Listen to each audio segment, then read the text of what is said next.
Students, स्वागत है एक बार आपका फिर से मिस्ट्री के यूट्यूब के स्टडी मंत्र चैनल पर। आज हम लोग डिस्कस करने वाले हैं gene expression use of mutants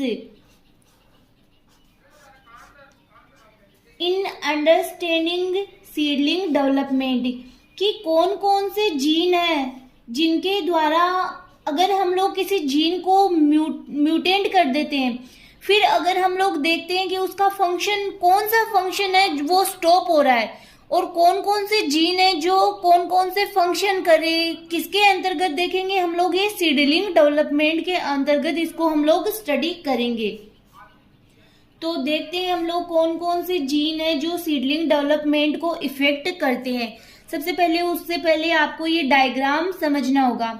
ये आपके डायग्राम दे रखा है सीडलिंग डेवलपमेंट का, जिसमें जो ये ऊपर वाला पार्ट है इसको बोला जाता है सूट एपिकल मेरिस्टेम। ये वाला पार्ट है यहाँ पे सूट एपिकल मेरिस्टेम, जिसको कि SAM बोला जाता है। ये क्या करेगा, प्लांट के ऊपर वाले पार्ट का फॉर्मेशन करेगा।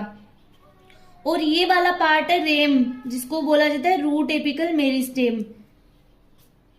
फिर अगर हम लोग बात करें, यहाँ पे ये कोटिलिडन्स है, ये वाला पार्ट है, इसको बोला गया है हाइपोकोटाइल, जो कि कोटिलिडन्स के नीचे प्रेजेंट होता है। ये वाला पार्ट है रूट। फिर अगर हम लोग बात करें, सबसे पहले ये जीनोम जीन, फर्स्ट आप लोग नोट डाउन कर सकते हो जीनोम जीन। इसका फंक्शन क्या होता है कि एक्सियल पार्ट बनाने का काम करता है and encode GEFS guanine nucleotide exchange factors. कि जो जीनोम जीन होता है वो क्या करता है, इस एक्सियल पार्ट को बनाने का काम करता है, और ये इनकोड करता है ग्वानिन न्यूक्लियोटाइड एक्सचेंज फैक्टर्स। ये ऑक्सीन को कैरी करने का काम करता है, ऑक्सीन को ऊपर से नीचे ट्रांसपोर्ट करने का काम करता है। अब ऑक्सीन है, जैसा कि हम लोग पढ़ते आए हैं या स्टडी करते आए कि ऑक्सीन कहाँ पे बनता है, कि प्लांट्स के जो अपर पार्ट होते हैं, जो उसके ऊपर ऑक्सीन की मात्रा सबसे ज्यादा पाई जाती है। जो डेवलप होते हुए जो ग्रोइंग लीव्स होती है, उनके अंतर्गत ऑक्सीन की मात्रा सबसे ज्यादा पाई जाती है। तो इसको ट्रांसपोर्ट करने का काम करता है ये जीन। फिर GEF involve in PIN protein sorting. तो आप ये भी लिख सकते हो, जो ग्वानिन जो GEF होता है, ग्वानिन न्यूक्लियोटाइड एक्सचेंज फैक्टर्स होते हैं, वो पिन प्रोटीन शॉर्टिंग में भी इन्वॉल्व होते हैं। अगर इस जीन में म्यूटेशन हो जाए तो हम लोग क्या देखेंगे कि जो एक्सियल पार्ट है, ये इसका फंक्शन क्या है, वो स्टॉप हो जाएगा। जीनोम जीन में म्यूटेशन हो जाए तो क्या होगा कि अगर इस जीन में म्यूटेशन हो जाए तो प्लांट के रूट एंड कोटिलिडन का फॉर्मेशन नहीं हो पाएगा। क्यों? क्योंकि इसका फंक्शन क्या था, ये ऑक्सीन को कैरी करने का कार्य कर रहा था। तो ऑक्सीन अगर ऑक्सीन जो जहां से बन रहा है, अगर वो नीचे के पार्ट तक पहुंचेगा ही नहीं, तो उन पार्ट्स का फॉर्मेशन नहीं हो पाएगा, तो कोटिलिडन्स नहीं बन पाएंगे। और जैसा कि हम लोग देखते हैं कि एम्ब्रियो कैसे हो जाएगा, एम्ब्रियो उसमें स्पाइरिकल हो जाएगा। कोटिलिडन्स का फॉर्मेशन नहीं होगा, embryos are spherical and lack axial polarity. तो यहाँ पे ये देख सकते हो, ये कौन सा जीनोम जीन की में अगर म्यूटेशन हो जाए तो जो एम्ब्रियो होता है वो कैसे हो जाएगा, स्पाइरिकल हो जाएगा, और यहाँ पे क्या होगा, म्यूटेशन हो जाएगा। नेक्स्ट अगर हम लोग बात करें, ये तो नॉर्मल डायग्राम है, जो ये वाला डायग्राम है वो तो क्या है, नॉर्मल है। ये है म्यूटेशन होने पर, अगर इस जीन में म्यूटेशन हो जाए तो इस प्रकार का एम्ब्रियो रह जाएगा। नेक्स्ट अगर हम लोग बात करें कि MP जीन या मोनोपटेरस जीन, इसका फंक्शन अगर हम लोग नोट डाउन करें तो MP जीन का फंक्शन होता है कि ये प्राइमरी रूट और हाइपोकोटाइल को बनाने का काम करते हैं। कि जो प्राइमरी रूट होती है उसको बनाने का कार्य कौन सा जीन करता है, MP जीन। फिर अगर हम लोग इसका फंक्शन देखें, primary root hypocotyl and vascular tissue formation. MP code for ARF auxin response transportation factors को ये कोड करता है। ये बेसल रीजन के डेवलपमेंट के लिए नेसेसरी होता है, कि जो ये आधारीय पार्ट होता है उसके डेवलपमेंट के लिए नेसेसरी होता है। अगर इस जीन में म्यूटेशन हो जाए mutation in the MP gene result in seedling that lack both a hypocotyl and a root. अगर इसमें म्यूटेशन हो जाए तो क्या होगा, जो रूट है और जो हाइपोकोटाइल पार्ट है वो क्या हो गए, लेक डेवलप हो गए। अगर हमने क्या पढ़ा कि इसका फंक्शन ही क्या है, ये फंक्शन कर रहा है हाइपोकोटाइल बनाने का और प्राइमरी रूट का फॉर्मेशन। अगर ये इसमें म्यूटेशन हो जाता है तो जो ये पार्ट है वो भी लेस डेवलप हो गए। इस प्रकार एपिकल रीजन ही बन पाता है। MP mutant embryos are not structurally normal. Lack primary root MP gene is required for the formation of primary root. अगर इस जीन में म्यूटेशन एडल्ट प्लांट में हुआ तो इसका कोई रिस्पॉन्स नहीं होता है। अगर अब एक इसके पास में कंडीशन भी आ गई, यहाँ पे ये कंडीशन आप लोगों को याद रखनी होगी कि अगर इस जीन में म्यूटेशन, कोई प्लांट एडल्ट हो गया है, उस टाइम अगर इस जीन में म्यूटेशन हुआ है तो उस प्लांट पे कोई इफेक्ट नहीं पड़ता है, वो प्लांट नॉर्मल होता है। तो अब हम लोग इसका डायग्राम देखते हैं यहाँ पे कि ये नॉर्मल है, नॉर्मल सीडलिंग ग्रोथ हो रही है, बट एमपी जीन में म्यूटेशन हुआ तो जो इसका हाइपोकोटाइल है और प्राइमरी रूट है उसका फॉर्मेशन स्टॉप हो जाएगा।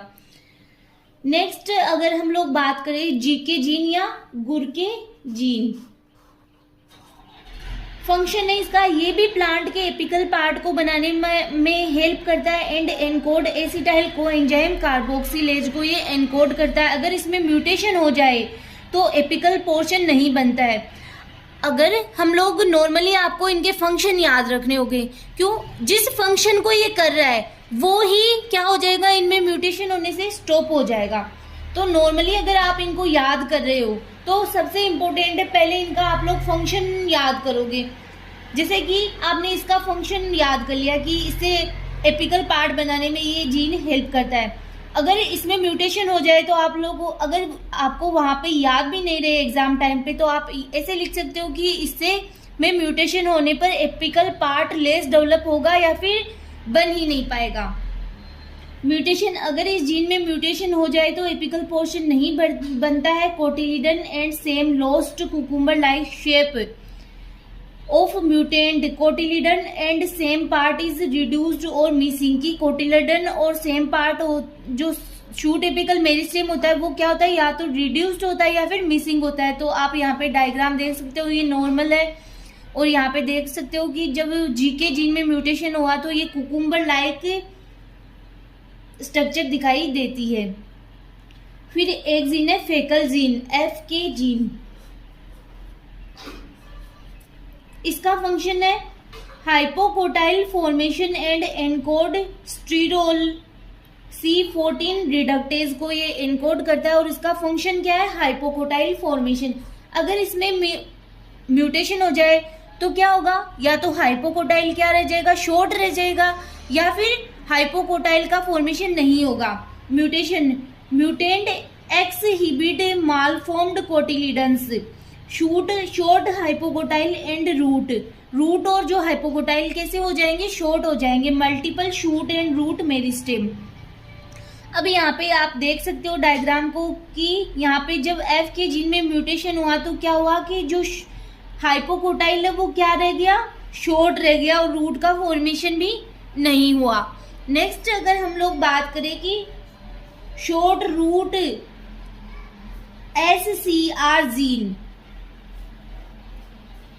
तो आप इसे भी नोट डाउन कर सकते हो। इसका फंक्शन क्या है कि ग्राउंड टिश्यू का डेवलपमेंट करता है, cortical and endodermal layer formation की। इसका फंक्शन क्या है, ये ग्राउंड टिश्यू के डेवलपमेंट में हेल्प करता है और रेडिकल टिश्यू पैटर्न को भी डिसाइड करता है। अगर इसमें म्यूटेंट हो जाए, mutant failed to develop cortical and endodermal cell identify, तो इसमें क्या होगा कि जो कोर्टिकल रीजन है और एंडोडर्मल रीजन है वो क्या होंगे, लेस डेवलप हो जाएंगे। तो आप इसे भी नोट डाउन कर सकते हो। लास्ट जीन है आपके wooden leg gene mutant, WL gene, जिसको आप लोग नोट डाउन कर सकते हो कि इसका क्या फंक्शन होता है। कि ये क्या करता है कि ये एम्ब्रियो में रेडिकल पोलैरिटी को बनाए रखता है एंड साइटोकाइनिन सिग्नलिंग को बनाए रखता है। तो इसका फंक्शन क्या है कि ये साइटोकाइनिन की क्या करता है, सिग्नलिंग करता है।